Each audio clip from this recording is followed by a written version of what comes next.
Break बाद आपका स्वागत है। हम बातचीत कर रहे हैं उत्तर प्रदेश के young and dynamic politician Aditya Yadav ji से।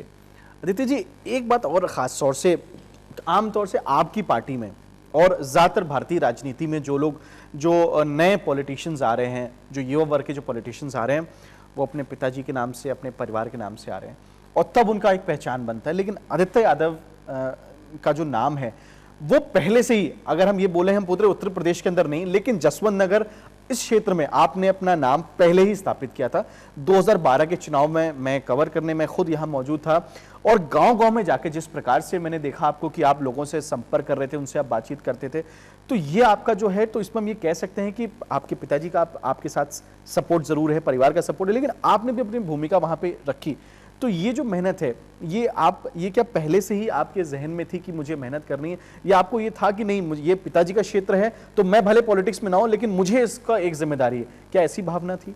बिल्कुल सही, यही भावना थी कि आपको जैसे पता है कि इस समय कैबिनेट मंत्री और एक बहुत ही बड़े नेता हैं समाजवादी पार्टी के, माननीय शिवपाल सिंह जी, पिताजी मेरे, और दूसरे प्रदेशों में भी अब जहां हम कैंडिडेट खड़े कर रहे हैं, धीरे धीरे लड़ाना शुरू कर रहे हैं चुनाव में, जैसे बिहार में लड़ाया था, उस समय पे जब पिताजी को मेरे बाहर जाना पड़ता था, और साथ ही पूरे उत्तर प्रदेश में अगर आप देखें तो बहुत बड़ा प्रदेश है, यहाँ पे काम करना और सरकार होने के बाद उसके बाद इतने सारे डिपार्टमेंट होना, उसमें काम करना बहुत बड़ी बात होती, बहुत थका देने वाली बात होती।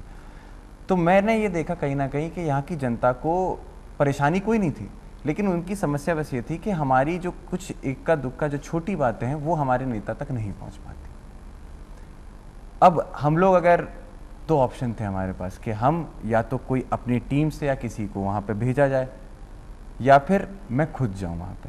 भेजना मैं इसलिए नहीं चाहता था क्योंकि अगर आज को हम किसी और को पिताजी का प्रतिनिधि या कुछ बनाते हैं कि आप जाइए, समस्या जो होंगी वहाँ की बताइए कम से कम, तो कहीं ना कहीं वो कभी अपना निजी फ़ायदा ना उसमें देख ले और फिर उसके चक्कर में सफ़र जनता को करना पड़ेगा।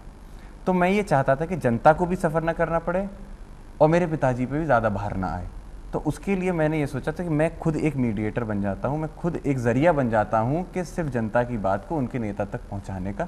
इसीलिए मैंने ये डिसाइड किया था, ये मैंने फैसला लिया कि मैं अपने पिताजी के चुनाव में घर घर जाऊँगा, प्रचार भी करूँगा, लोगों से मिलूँगा जुलूँगा, ताकि कल को अगर उनकी कोई समस्या होगी और किसी कारणवश जैसे जनता दर्शन में या किसी वजह से पिताजी बाहर रहते हैं हमारे, तो मैं उनसे मिल सकूं या उनकी समस्या, उनके कागज़ तो ले सकूं और उनको ये संतुष्टि हो अपने घर जाते समय कि हाँ, हमने उनको नहीं तो उनके बेटे को या उनके जो प्रतिनिधि है उसको दे दिया, ताकि हमारे काम काज पहुंच जाएंगे। इस वजह से मैं सिर्फ और सिर्फ आया था। देखिए, एक चीज़ और आपके अंदर जो हम इस पूरे इंटरव्यू के दौरान हम जो देख रहे हैं और इससे पहले भी जब आपके कार्यक्रमों में आया हूँ, एक आपकी पर्सनैलिटी में जो जेनरसिटी है, जो सज्जनता है, जो सिंप्लिसिटी है, तो आपकी वाणी है, वो आप एकदम पिताजी जैसे मेल खाता, बल्कि हम ये कहेंगे कि शायद पिताजी से भी और बढ़िया है। खासतौर से आपके जो कम्युनिकेशन जो स्किल्स हैं आपके, ये जो चीज़ है, ये आपके ब्लड में है या सचमुच आपने इसके लिए कोई ट्रेनिंग ली जो है?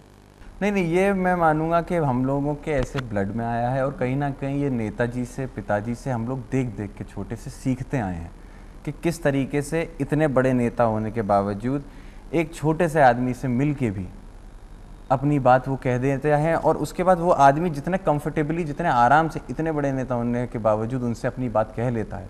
आप मानेंगे नहीं, मैंने कितनी बार देखा है कि नेताजी का कई प्रधान होते हैं गांव के, उनने अगर वो नहीं सुन पाए, वो चल दिया आगे, तो कुर्ता पकड़ के खींच लिया, कहा जाता है। तो ये बात सच है कि आदमी इतना खुला हुआ है अपने नेता से कि वो अपना पकड़ के, हाथ पकड़ के उनकी बात मनवा सकता है। तो ये कहीं ना कहीं एक बहुत अच्छी चीज़, और ये हम लोगों ने अपने पिताजी से, अपने नेताजी से ही सीखी है और उन्हीं की वजह से आज हम लोग इस तरीके से। आदित्य जी, अखिलेश यादव जी मुख्यमंत्री हैं प्रदेश के, युवा मुख्यमंत्री हैं। 2012 में बहुत उम्मीदें थी उनसे। उम्मीदें थी, मैं इसलिए कह रहा हूं क्योंकि जिस प्रकार से भी चुनाव जो बीते हैं उसके रिजल्ट्स, और जिस प्रकार का एक क्रिटिसिज्म वाला एक इमेज उनकी बन रही है पार्टी में। आज हम भी जब बातचीत करते हैं, तमाम विधायकों से हमारी बातचीत होती है, मंत्रियों से बातचीत होती है, लोग असंतुष्ट हैं। आप एक युवक हैं, उनके भाई भी हैं और राजनीति को भी समझते हैं। आपको क्या लगता है कि कहाँ पे कमी रह गई इस पूरे मामले में? इसको मैं आपको एक तरीके से समझाता हूँ। देखिए, एग्जाम्पल देके, आप मान लीजिए एक परिवार होता है। उत्तर प्रदेश बहुत बड़ा प्रदेश है, और मान लीजिए आपका या हमारा एक परिवार होता है, 6 लोगों का परिवार होता है, जिनमें 3 जनरेशन आती हैं आपके बच्चों की, आपके माता पिता की और आपकी, ये 3 जनरेशन हो गई। आप अगर काम करना शुरू करते हैं उस परिवार के लिए, पहली बात आप 5 या 6 को खुश नहीं रख सकते। किसी ना किसी को आपसे एक ना एक कोई ना कोई शिकवा या गिला होगा, पहली चीज़। दूसरी चीज़, हर जनरेशन के गैप होने के बाद में सबकी ज़रूरतें बदल जाती हैं, मानते हैं आप। तीसरी चीज़, आपका घर, अगर आपने सोचा कि हम एक घर बनाएंगे तो ओवर अ नाइट आपने यूँ सोचा और सुबह घर तो बन के खड़ा नहीं हो जाता है। ये प्रदेश है पूरा जिसकी हम बात कर रहे हैं। करोड़ों लोग आते हैं इस प्रदेश में, हम उन करोड़ों लोगों की, करोड़ों में लाखों की हम समस्या नहीं सुलझा पाते हैं। और जैसे मैंने घर की बात कही तो ये प्रदेश की बात कर रहे हैं, तो प्रदेश को बनने में जहां आपने 5 साल का समय दिया है तो उसमें कम से कम 3-4 साल लगेंगे। जो योजना या जो विजन है मुख्यमंत्री जी के, उनको बिल्डअप, उनको खड़े होते देखने में कम से कम 3-4 साल लगेगा। इसीलिए धीरे धीरे स्टेप बाय स्टेप चल रहे। तो मैं कहीं ना कहीं ये कहता हूँ कि कहीं लैक नहीं कर रहे हैं, कहीं लैक नहीं कर रहे हैं। सबसे बड़ी चीज़ है कि हम लोग बहुत ज़्यादा एडवर्टाइज़ नहीं करते हैं, हम लोग बहुत ज़्यादा अपनी पार्टी क्या क्या हम लोग कर रहे हैं वो नहीं दिखाते। हम लोग सिर्फ और सिर्फ अखबार में या मीडिया अपने थ्रू, अपने सरकारी मीडिया के थ्रू या इन प्रेस के थ्रू हम लोग लोगों तक पहुंचाने की कोशिश करते हैं। हम लोग किसी को पे नहीं करते, किसी को ये नहीं कहते कि आप हमें दिखाओ या मत दिखाओ या आप हमसे टाई अप कर लीजिए, कुछ ऐसा कुछ नहीं करते हम लोग सिर्फ काम करना रखते हैं। और आप देख लीजिए, योजनाओं की अगर बात करें या प्रदेश में काम करने की बात करें तो इस प्रदेश में ऐसी कितनी योजना जो पूरे हिंदुस्तान में आज तक नहीं हुई। सिंचाई का पानी मुफ्त किसी प्रदेश में नहीं आज तक हुआ।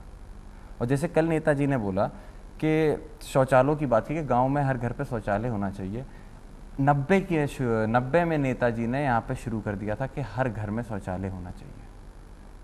तो ये विजन पहले से है हमारे पास। और मैं ये कहता हूँ कि थोड़ा समय लगता है, 5 साल का समय दिया है तो कहीं ना कहीं प्रदेश बहुत बड़ा है। जितनी योजनाएं हैं उनको वर्कआउट होने में, एक फ्रेम आउट होने में थोड़ा सा समय ज़रूर लगेगा, लेकिन निश्चित ही हम आपको इतना बता दें कि एक समय आएगा जब पूरी जनता संतुष्ट होगी अपने मुख्यमंत्री जी से, समाजवादी पार्टी से और इस पूरे प्रदेश से संतुष्ट होगी।